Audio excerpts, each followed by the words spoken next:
Hey everybody, I'm Zach. And I'm Jesse. And you're watching Tesla Time News. Episode 127. On Now You Know.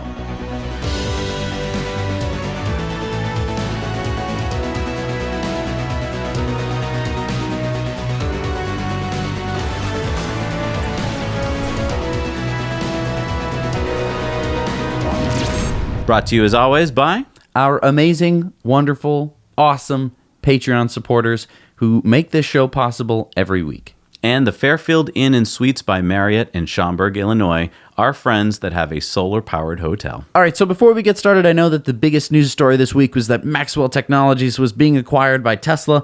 We are covering that in depth tomorrow, so you can check out all the news today, and tomorrow we are going to get in depth and dirty, talking about everything to do with Maxwell Technologies. It's going to be a good in depth. We hope that you look forward to it. Let's get on with the show. All right, the Euro deliveries are happening right now. It's so exciting to see the ships pulling up to the shores of Europe and the Model 3s driving off. It does sound like there are some delays. On February 6th, Elon tweeted, "Sorry, many unexpected challenges with cars coming through Zeebrugge first time. Cars will start moving out in volume tomorrow." On February 9th, Elon hopped on a plane, I guess, and arrived in Zeebrugge, and then he went all over the place. So he tweeted, "Just left Zeebrugge, now Tilburg, then Tesla headquarters in Amsterdam and Oslo tonight to review services in Norway. Exciting to see thousands of Model 3s on their way to owners in Europe." So I think that this is interesting. I mean, the ship arrived and there were delays. A lot of people were told, "Oh, come pick up your car," and then on their way to come pick up the car, they were like, "Oh, go back home. We're not ready yet." Yeah, let's hear from our friend Peter in the Netherlands about his story. Hey, Zach and Jesse, this is Peter from the Netherlands. I'm at the Tilburg assembly factory of Tesla. This is the spot where the European deliveries of the Tesla Model 3 has started today. I'm really happy I can pick up my car now. Actually, it's the second time I was under the way.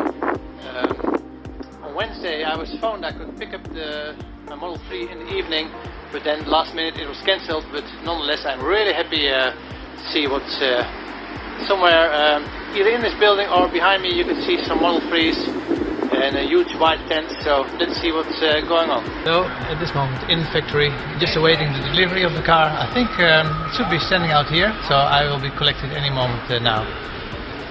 Wonderful, beautiful place to see the inside. Hey Zach and Jesse, it's me again.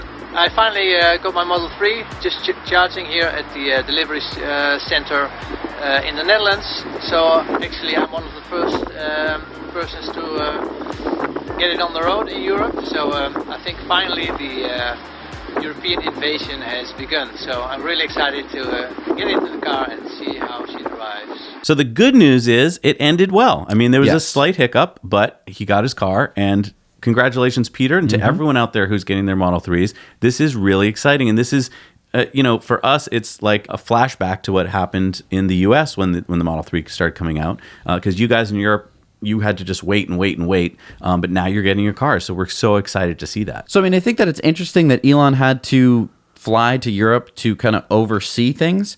I think that it was smart. I think that, when the Model 3s were being released in America, he was so busy at Fremont factory making sure that they were coming out. That's a good point. In the proper numbers, that he was not able to oversee any of the deliveries or the service. And so that's why in some places that was a little bit lackluster. I think that as soon as he heard that they were having trouble in Europe, he flew right out there to try and fix it. So I don't want to make it seem like I could have solved this problem, but I think I could have solved this problem. I mean, you knew how many cars were coming. You had a database of all the owners. You knew that you would need trucks to move them. It just seems like all the factors that you would need, other than if you had some weird weather issue or something, was predictable. And I guess my question is, why do they need Elon to fly out there and fix it? I mean, doesn't he have smart people? Why can't they do something like this? It's not as hard as building a Model 3. Yeah, I think that it's just a whole bunch of logistics. It seems pretty easily solvable. Do they set do they set their timing frame too high so that they're like, oh, you're going to get your car, tomorrow, when in fact they should give you a couple extra days of padding? Right.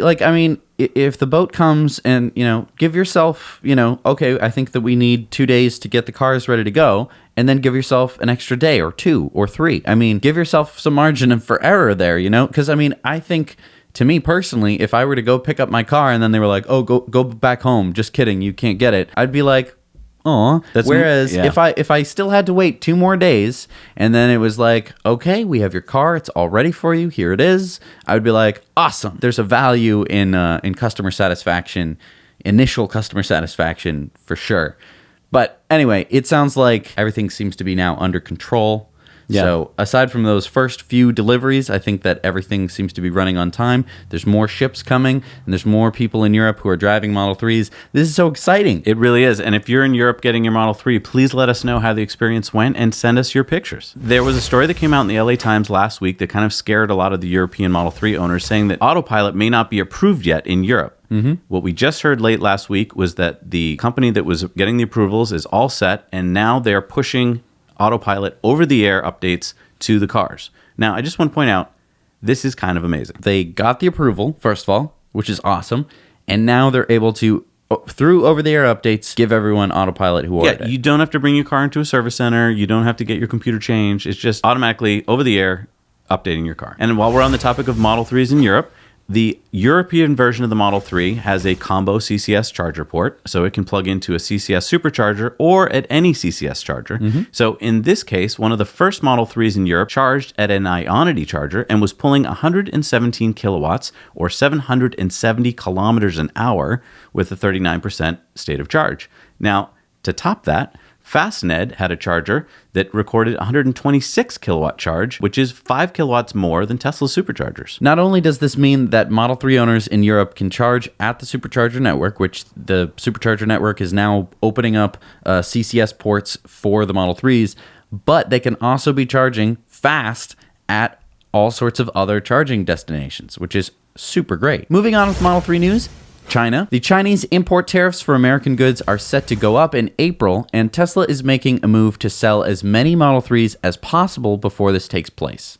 So Tesla is now including enhanced autopilot on all orders instead of charging the $6,800 extra. Yeah, now this is a smart move if you think about it, because it didn't cost Tesla anything. That upgrade is just, it's already built into the car. And they're trying to get as many of these cars sold as possible. So I bet a lot of people who are on the fence about when to buy the car were like, hey, that's $7,000 I don't have to pay for. Right. And they don't have to pay for the tariff. So, Yeah. I mean, that's really awesome for Chinese consumers. You know what else is awesome? In the US, we just saw an $1,100 price drop on the mid-range Model 3, down to $42,900 before any incentives. This is really awesome. I mean, we already saw a drop beforehand, right after the tax incentive halved, and now it's gone down even more. This is awesome. You know, this was such an incentive that Bobby, you know Bobby, our amazing editor, he went down to Boston the other day with his family to give them a test drive. Check it out. Hi, Zach and Jesse. This is Bobby reporting from Massachusetts.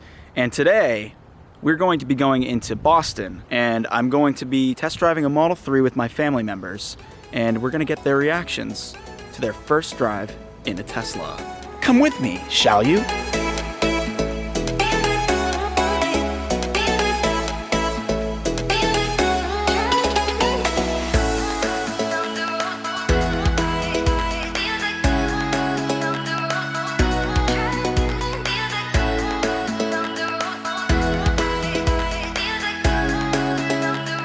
All right, Dad, what do you think? It was fast. Yeah, I took a few years off my life. What'd you think? Dude, that was so sick. We gotta get you to drive one soon. I was just like sitting there and then did it and I was like, And that was the slowest one, at 5 seconds. All right, guys, that was our Model 3 test drive in Boston, Massachusetts. Shout out to the Boston Tesla store. So cool. They gave us an awesome experience. 5 stars. Can't wait to get my Model 3 this November. Thank you so much for watching, guys. Back to you, Zach and Jesse. Yeah, they wouldn't let him film in the car. Again, Tesla, you're missing a huge marketing opportunity let here. them film in the car. That's the whole point. You want these videos on people's social media. Absolutely. Frustrating. New features, Jesse, in the Model 3. Check this out. So when making a lane change, Tesla says you can now turn on an audible chime to warn you when a possible collision with a vehicle or obstacle is detected in your target lane. To enable blind spot warning chime, touch controls, autopilot, and go to blind spot warning chime. This is awesome. So, I mean, they had the capability before to put that little red line on the screen into the lane that you were going into if it detected something in your blind spot. Now it will actually chime to let you know. So you I mean, that's another incentive for people to turn on their blinkers.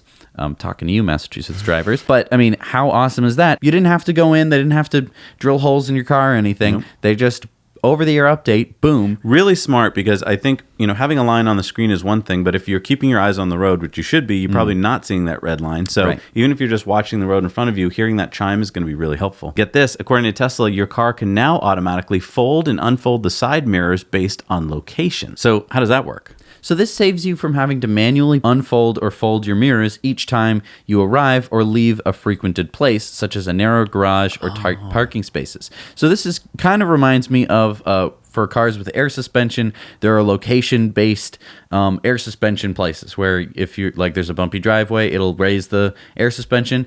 With this, it'll fold in the mirrors if it's not like the parking space or the narrow garage is going to get any wider. So you may as well always have the mirrors fold in. I think that's a great feature. And again, over-the-air update. Boom, it's done. It's here. You didn't even have to leave your driveway. So Mary Barra, the CEO of GM, said on last week's earnings call, when asked about GM's electric vehicles being profitable, she said, "I would say early next decade, but I wouldn't put any more specificity on EV profitability than that." I'm sorry, what? So she basically just admitted what we all kind of knew, which is that GM is not making any money on their electric vehicles right now, and it's going to be probably more like 2021, 2022, 2023 before they make money on them. That means that every time they sell a Bolt, they're losing money. That's insane. Okay, you want to hear some more insane? Yeah. So in Germany's Manager magazine, which is a automotive magazine, they reported that Audi and Porsche engineers reverse engineered a Model 3 and discovered, much to their surprise, that they have to change their approach because their costs are much too high compared with Tesla. According to the magazine, the Porsche and Audi engineers have to change the premium platform electric. What is that again? That is sort of their skateboard design, their powertrain. Oh, right. Because Tesla's Model 3 has gotten better than they thought. The e-tron, as the first electric Audi, is not only late, it does not reach some target values and has become far too expensive, with more than 2 billion euros in development costs. The approximately 600,000 cars sold for the break-even are now regarded as an illusion. Now, I know that was translated from German, but basically what they're saying is there's no way they're going to sell enough cars to break even on all the money they've put into their e-tron. Wow. That basically their drivetrain is coming in at 3,000 euros more expensive than they had hoped, basically because of battery cell cost. And because of that, they're going to wait until cheaper batteries come out. Okay, so they're already behind. Yep. And they're just going to wait until batteries are cheap enough that they can release their overpriced drivetrain. Yeah, that sounds like a good strategy. When they just looked at Tesla's drivetrain and they went, oh, wow, Tesla's drivetrain is so much cheaper than ours.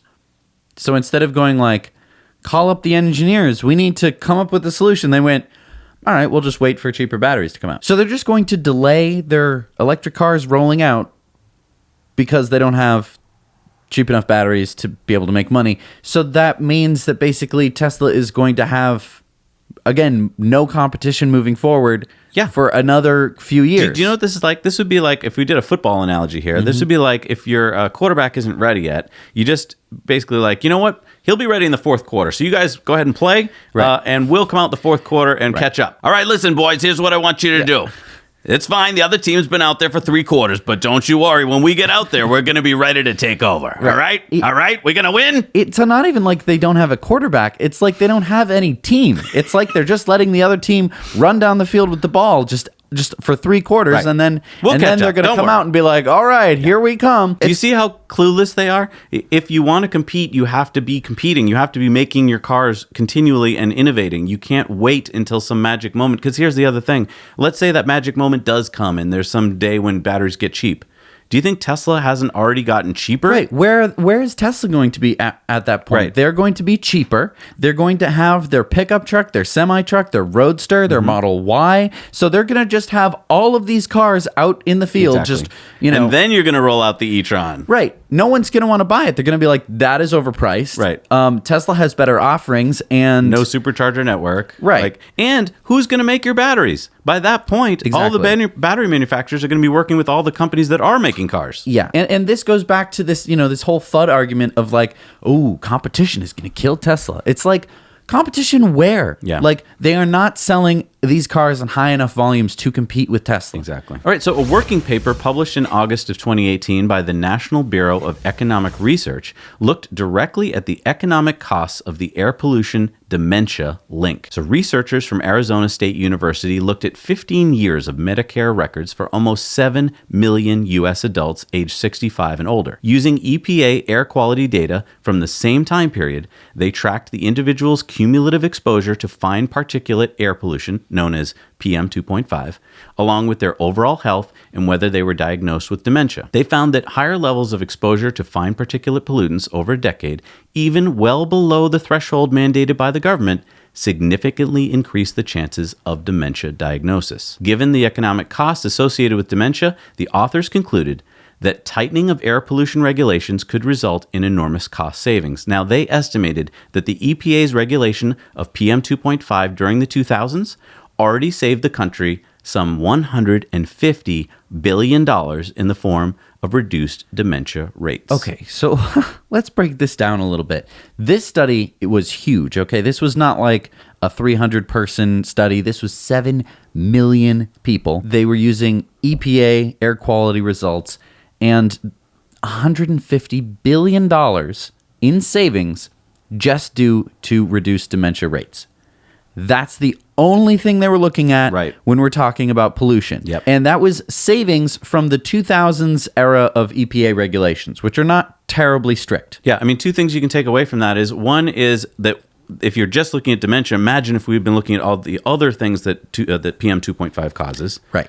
And then the second part is that was just using the existing regulations of PM 2.5. What if they had been stricter? Right. What if we had been able to eliminate most of these dementias caused by pollution altogether? Right. If we just had even better regulations. Right. And this is the cost. This is the amount of money that the country saved. That doesn't include like the number of, destroyed lives and, memories that you lose. I mean, it's a terrible thing. And, yes, you can put a dollar figure on it, but it doesn't take into account everything. And so many people are walking around going, God, why are so many people getting dementia? Right. No one ever talks about PM 2.5 particles. Right. It's just pollution. Right. And this is one tiny little iota. We're looking at just a tiny little facet of this huge thing, which is pollution and the effects on human health. And they are so widespread. I mean, we talked about depression last week.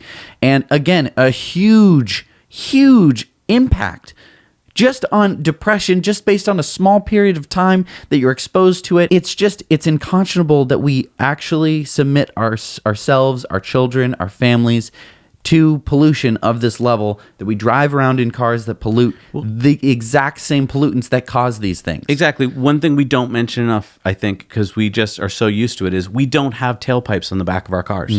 So when you're driving an EV, a pure EV, you're not putting any of these pollutants into the air. So VW's Electrify America, and I want to remind everyone why I call it VW's Electrify America. That's because when VW's Dieselgate happened, a lot of the money from the settlement went into Electrify America, which is in charge of putting chargers throughout America. So they will be installing Tesla Powerpacks at more than 100 of the Electrify America charging stations to help during peak charging times, the company announced last Monday. The Powerpacks will be installed over the course of 2019. They will have a 350 kilowatt hour capacity and be capable of 210 kilowatts of fast charging speed. Now, Giovanni Palazzo, the CEO of VW's Electrify America, called Tesla's Powerpack system, quote, a natural fit, given their global expertise in both battery storage development and EV charging. Bet you never thought you'd hear that coming from a VW person. Wow, who knew that Tesla knew what they were doing with EV charging? Electrify America is aiming to have a network of nearly 3,000 chargers online across the U.S. by the middle of this year, but they only have 89 charging stations available in operation right now. So good luck to them, and good luck to Tesla Powerpack team. Hey, more chargers the better, but that's pretty pathetic. All right, it's time for the lightning round. Here we go. All right, so Representative Ocasio-Cortez and Senator Markey introduced a non-binding resolution last week that would meet 100% of the power demand in the U.S. through clean, renewable, and zero-emission energy sources, that would repair and upgrade the infrastructure of the U.S., building smart power grids, and a number of projects concentrated around the reduction of eliminating pollution and greenhouse gas emissions, among other goals, including being carbon neutral in 10 years. The resolution also seeks to overhaul transportation systems in the United States. As much as technically feasible, it calls for investment in zero-emission vehicle infrastructure and manufacturing, clean, affordable, and accessible public transportation, and high-speed rail. 67 House Democrats and 9 Senate Democrats are co-sponsoring the bill. So if you are in agreement with this bill, you should contact your representative and let them know. Green Mobility is a Danish company, and they'll be rolling out a fleet of 400 Renault Zoe EVs to Dublin, Ireland soon as they continue to spread their EV ride-sharing across Europe and the UK. They already operate in Copenhagen, Denmark, and Oslo, Norway. So you rent cars with an app that shows you the nearest available car, and when it drops below 10% charge, it is taken off the app, and their support team, they go and charge it. Now get this, according to the Times of London, the UK's Department of Transport said last week that a system will be introduced to allow the first advanced trials of self-driving vehicles without a steering wheel or any human in control on public roads. They went on to say that they expect fully self-driving vehicles to be on British roads by 2021. The system will be overseen by the Government Centre for Connected and Autonomous Vehicles. So what is this? Is this one of those games in the Model 3? Oh, this is missile control. Nope, this is an animated chart of EV sales. All right, so I mean, starting from the beginning here, you can see. I'm going to take Volt. Okay, so Volt's going up there. Oh yeah, I'm in front. All right, I'm on. I'll do Leaf. Leaf's Okay. right behind. Uh-oh, Leaf's catching up. Oh. Oh no, Leaf- Come on, oh, Volt. Come on, Volt. Come on, nice. Volt. Yeah. All Wow, right, so Leaf is in Took behind. advantage, and then hang on. What's Wait, that red line? what the- Whoa! What was that? All right, so you can see That was Missile Command. I mean, yeah, the Model 3 sales just. Came out of nowhere. Yeah, absolutely. You see this slow, steady, boring growth from Volt, Leaf. Wait, so this you know, is from Model S, Model 2011 X. Yeah, till today. yeah. I mean, you can see, Model X sales, Model S, and yeah, Model 3 just shoots right up there. Wow. It almost looks like it smashes into the Volt, and like that's why the Volt doesn't get made anymore. But that's obviously not the case. But I don't Well, know, it's kind of the case. All right, so this is also fun to watch. This is Volvo Electric. They're at their test site in Gothenburg, Sweden. They're partnering up with Skanska to test out their HX autonomous dump truck prototype. So there's no driver in this car to see. That's really cool. And that's not a car. That's a multi-ton dump truck full of like earth, I guess. So you're just moving around. There's not even a cab. You can't even pretend to get in and drive it. It's battery electric. How awesome is that? Yeah. And get this, Tesla now has an Amazon official store. Cool. So can I buy my Model 3 from there? No, it's just for things like the iPhone case, a men's hoodie. Wait, that's a Model X. I can buy a Model X? Well, you can get the die-cast model version. Oh, That's okay. not So real. it's like it looks it's a real. small. It's not cheap Okay. though. It's $250. Sheesh. Yeah, but it's it's realistic. Anyway, if you want to use our Amazon affiliate link to go there, that'd be great. Maybe it'd be a good Valentine's Day gift. That's a good point. Valentine's Day gift. Tesla has an Amazon store. All right, so Tesla and Daimler are working together, Jesse. So we just heard from CEO of Daimler that they are, in fact, having open talks. They might be working together on an electric van. This all came about because Elon tweeted back in November, may be interesting to work with Daimler Mercedes on an electric Sprinter. That's a great van. We will inquire. So now they're actually doing it. So it may be that they'll somehow partner. I don't know how. Maybe they'll supply the powertrain. I think what Tesla wants it for is for their mobile service, because right now they do have Sprinter vans. They do have some Teslas that have been retooled, refitted to be service vehicles. But I think a Sprinter van is really made for, carrying the tools that you need to maintenance a car. And if it was electric, that's just one less stupid argument that someone can make about your car. It's true, because, Daimler already announced that it would be offering an electric version of the Sprinter van with a 41 kilowatt-hour battery that gives it 72 miles of range. They also have a 55 kilowatt-hour battery with 93 miles of range. But interesting to note is that Daimler invested in Tesla back early in Tesla days and then sold its stock in Tesla in 2014 for a profit of $780 million. So Triumph Motorcycles has emailed a survey to its customers asking about electric motorcycles, which is Interesting. What did they ask them? So they asked them if they had ever ridden an electric motorcycle before. How did they rate the experience on a scale of 1 to 10? Did they own an electric motorcycle? And what might prevent them from buying an electric motorcycle? And if they felt that Triumph should build an electric motorcycle. I think that it's kind of a weird thing to ask your customers, what kind of products they want in the future. Don't you care about your customers, Jesse? Henry Ford, I think, said it best. He said if I had asked people what they wanted, they would have wanted a faster horse. So, he obviously made the Model T, and people, they don't quite know what they want until they see it. Aurora gets $530 million in its B round. So if you remember, Sterling Anderson used to be Tesla's director of autopilot program, and he left Tesla a few years ago to co-found Aurora, which is an autonomous driving car startup.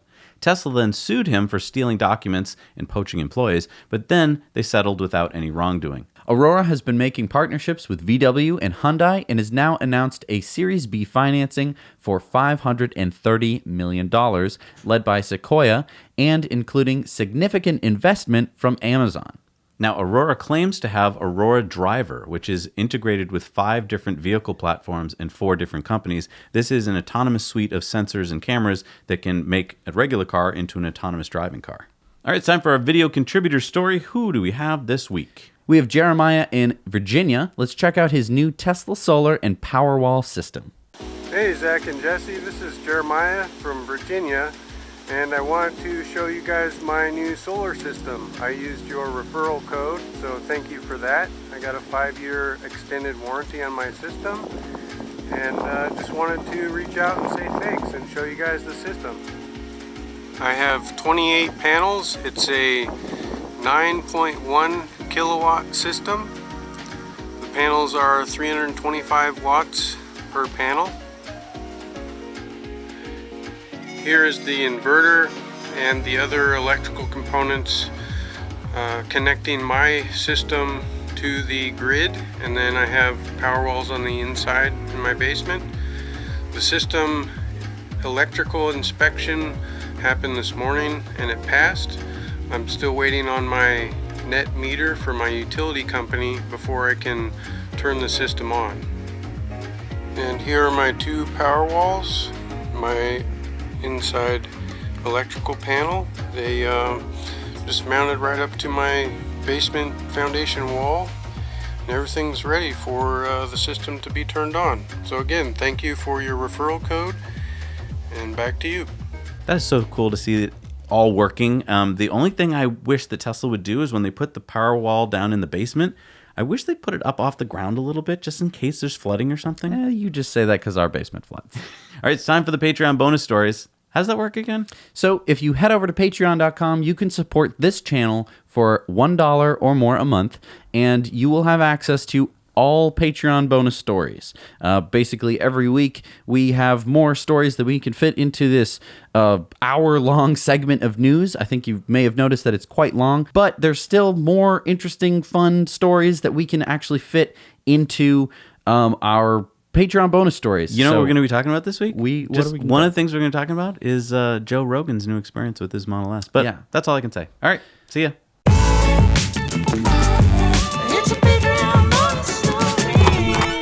Hey everybody, we're back from our Patreon bonus stories, and it's time for our Patreon shout-outs. Who do we have this week, Jesse? We have Jessica Meckman, Rob Yale, Chester Harding, Roger Kirchner, Sean Orza, Jawan Yom, Sean McIntosh, Electromobilat, Forum, Germany, Jacob Ingalls, Sanjay Matthew, Sebastian Espinoza, Michael C. Jones, Donatien Leroy, Sagato Seal, and Pascal Gunther.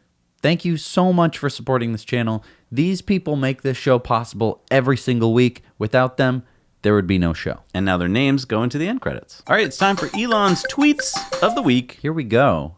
First tweet is not from Elon this week. It's from Greta Thunberg. And she is that awesome 16-year-old who is getting kids excited about saving our planet. Check this out. These are kids from all over the world who are climate striking, saying, hey, we're not going to go to school on Fridays because we're sick and tired of not fixing our planet first. Right. What's the point of going to school if your planet is going to be destroyed? Right. So Elon was getting off his plane the other day, and someone took a picture of him with his shirt off, and he said, I was simply too sexy for it. I'm too sexy I just want to talk for just a second about how cool it is that Elon is like this rich billionaire person who's like working to save the world and stuff, and yet he's also this just goofy dork also. I think that it's really I think it's really special that he's not just sort of like, I am a businessman. Right. Boring old me. That's why he can innovate the way he can, because he's goofy. He's a little crazy. And innovation go hand in hand, I think. Look at me. Yeah. And Elon tweeted about Sentry Mode coming this week. He said Sentry Mode and Dog Mode roll out next week, which is this week. So hold on. Let's stop right there. Hang on. Hold on. Wait a minute. There is a dog mode in the model. What is dog mode? In the Teslas? I mean, we already have climate control for pets, right? Right. We have, well, it's the overtemp protection system. Cabin overheat protection or something. Yeah. Dog mode. Is this a way for you to walk your dog without your dog having to walk? Is this walking your Tesla as if it is a dog? Is this a mode where your dog can drive? Is this making the car sound like a dog if someone tries to break in? Right. So we don't know what this is, but there's also Sentry Mode, which is also in its own way, it's amazing system. So dog mode is, I'm just so excited. It's exciting. Yeah, comment below I what you love think dogs. dog mode is. It's really exciting. So it's time for community mail time. Community mail time. All right, so Fred has done it again. If you don't remember who Fred is, he made moretesla.com. He added a Supercharger request page in like a matter of days. Yeah. We got a suggestion was from a jet viewer. lagged. Right. We got a suggestion from a viewer saying that we should have a Supercharger request page. He implemented it within just a matter of days. Yeah, and while you're there at More Tesla, if you've got ideas to make the app better or the cars better, go ahead and leave those too. Now get this, Jesse. See this cute little baby here? Uh-huh. Yeah.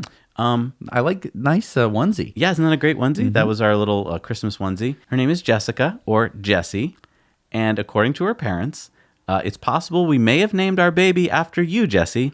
Zach, as a girl's name, doesn't go over so well. That's true. Wow, that's so sweet. Thank you, guys. Isn't she cute? I hope you were just thinking of naming her Jessica anyway. But that is... She's such a She's so cute. All right, our newsroom contributor, Chris from Australia, is making great new videos. So check out Chris's videos and subscribe. He has a cool YouTube channel where he does a news program every week about what's going on in Australia. And check out this video we got from our friend Erwin about South Africa's Jaguar Charger. Hi, Zach and Jesse. This is Erwin here from Harrismith in South Africa. I would like to show you guys one of the first publicly available fast chargers installed at this popular rest stop almost halfway between Johannesburg and Durban. At the rate of approximately 60 kilowatts, your recharge will be billed at roughly a quarter the cost of a full tank of petrol or diesel. Jaguar plans to build 82 charging points in major hubs and holiday routes. Let's hope Tesla will follow soon. Cheers from South Africa. I wish it was more kilowatts. Are there Jaguars in South Africa? Like the animal? Yeah. I don't know. But I guess... No. No? I don't... They're jungle. Oh, they're jungle. Cats. Okay. But there are Jaguar the cars. All right, it's time for our Patreon viewer question. And I put out this poll this week that said, be honest, what keeps you from reaching out to your representative? We want to know what might be keeping you from contacting them. And so the number one response was, will they even listen if I do? This is a really interesting poll. Not a lot of people said I don't have time for it. Most people thought that it was a waste of time to reach out to their representatives. Some people said that they would be more likely to do it if there was an app or a website that would help them. But I think, again, that's just because you don't know if you're going to get heard if you call your representative. Yeah, very unlikely that you will get heard. And even if you do, let's be honest. We know the system is broken. We know that unless you're one of those people in the world that gives thousands of dollars to candidates, there's really no reason to listen to you because you're not going to help them get reelected. And that's their number one mission, is to get reelected. Right. All right, it's time for Supercharger reviews. Let's see what we got this week. This is Mitchell from Australia. I'm in Phillip Island, about an hour and a half drive down from Melbourne. Here we have the Cape Kitchen, which is in Phillip Island, about 10 minutes in from the entry into the island. As you can see, there's a 2-stall charger. It's a beautiful location, fantastic area. To give you an idea of the Cape Kitchen and its surroundings, here's what it looks like.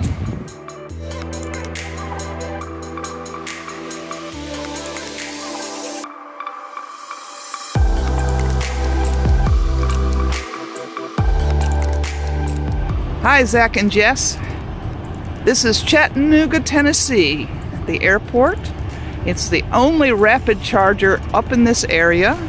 So for that, it gets an extra point. It's got a restroom in the airport terminal, so that's another point. I think anything with a restroom has to get a 5 out of 10, and so this one will get a 6 out of 10. There is not much here. There is, however, some longer term parking that is charge point. The last time I was here, they did not charge me to park because I have a Model 3.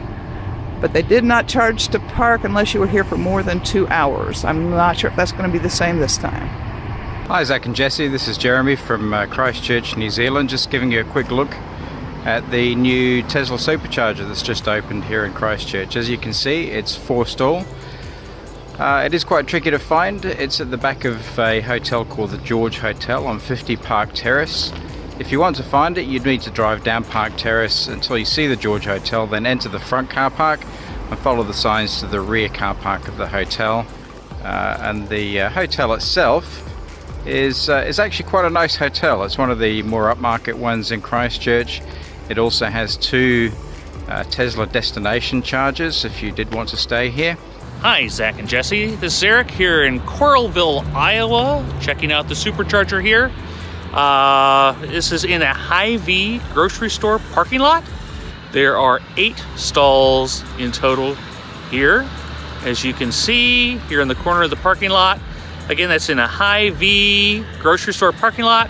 Restrooms available. They actually have a restaurant in there, a market, and it's fairly convenient here. A little bit, about a mile and a half off the interstate.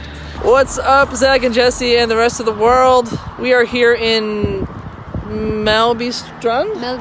Mellbystrand. She's so good at that. Sweden. Yes. We're here in Sweden, and we're checking out the Supercharger station, and we have a new addition here, ready for the Model 3. Check that out. As you see here, we have the original Superchargers that were set up here. It was a 12-stall to start, and then we got these 8 new ones that have the additional chargers ready to rock for the Model 3 when it shows up in the EU. Look, honey. It's an eco cab. Steven, what are you doing in Sweden? Yeah, what? Get back over here, man. All right, what do we got for new superchargers? All right, we have 1 new supercharger in the U.S. It is number 609 in the USA, number 1,450 in the world. It is the 10-stall at Yuba City, California. I like how you talked it up to just as if it could make it into something bigger. There's only 1 this week, but all right. So Be Free, that is businesses for rewarding Elon employees. So if you're an Elon employee, you can get 119 different offers from around the world. This week's offer is from Holly Lane Gardens. It's a cash rebate per room of $20 per night, $40 maximum. Brandon will provide breakfast. You must call to reserve. Check this out. It's a beautiful. There's geese and ducks and chickens and llamas. It's a beautiful organic farm with a bed and breakfast up in Washington State. Very cute. Isn't that awesome? If you Elon employee taking a little break from working on the cars or something, drive up the coast. Exactly. In your Model 3. All right, so it's time for our Patreon giveaway. It's the Patreon giveaway. We are giving away. Look at this, Jesse. This is a Starship poster that Bobby the Magnificent graphic designer designed. This is up on our posterenvy.com site. You know that poster company that we run? Yes.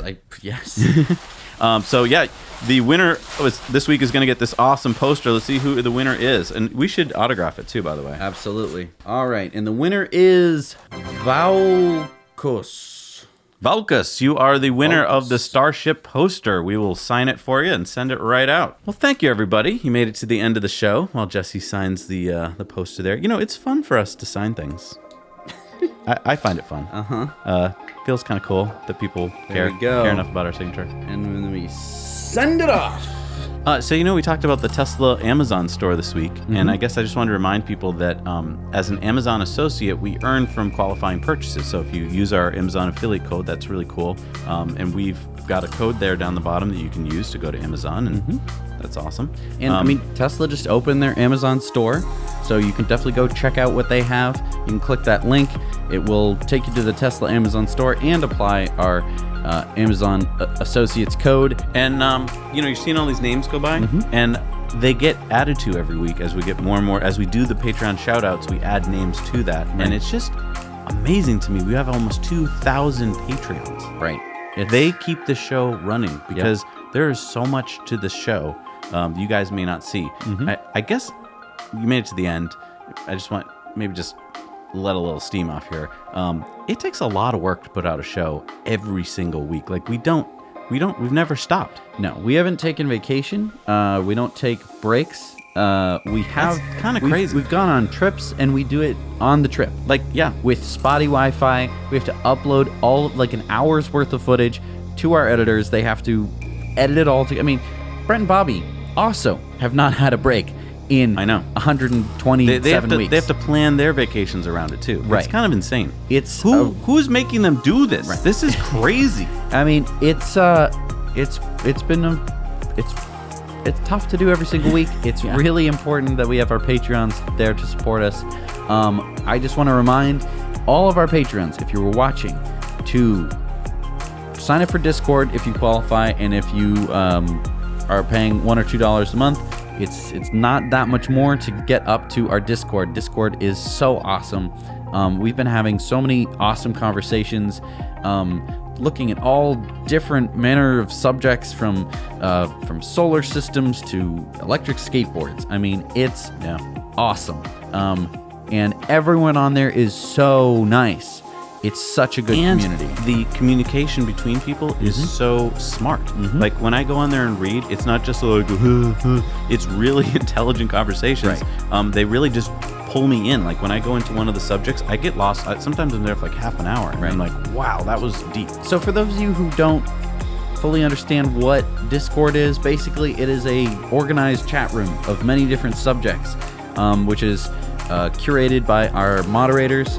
Big shout out to you guys, who, we try and make sure that we have covered every subject that we are going to be discussing, so that way we can organize all of our conversations around those different subjects, and it's really great. I mean, think about this. If you have a question about something to do with any of the topics of sustainability that we talk about, here's a place where you can go ask them. And if you're someone who knows the answers, this is a place where you can feel good that you're answering people's questions. So it's a wonderful place. Right.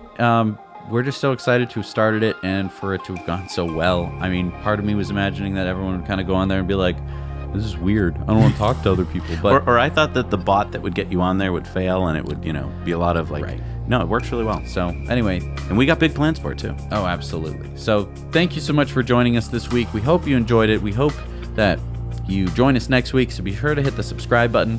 There's the bell icon next to the subscribe button, which will give you a notification when one of our videos comes out, which you can also hit. That helps in some vague notion of it works. Help. You tested it scientifically. No, it does help. You can hit the like button. That definitely that's also the one I'm thinking of. Yeah. Vaguely helps. Right. And In Depth is coming out tomorrow. We got some really good information about Maxwell Technologies. So hope you watch that. Thanks so much, everybody. Now you know.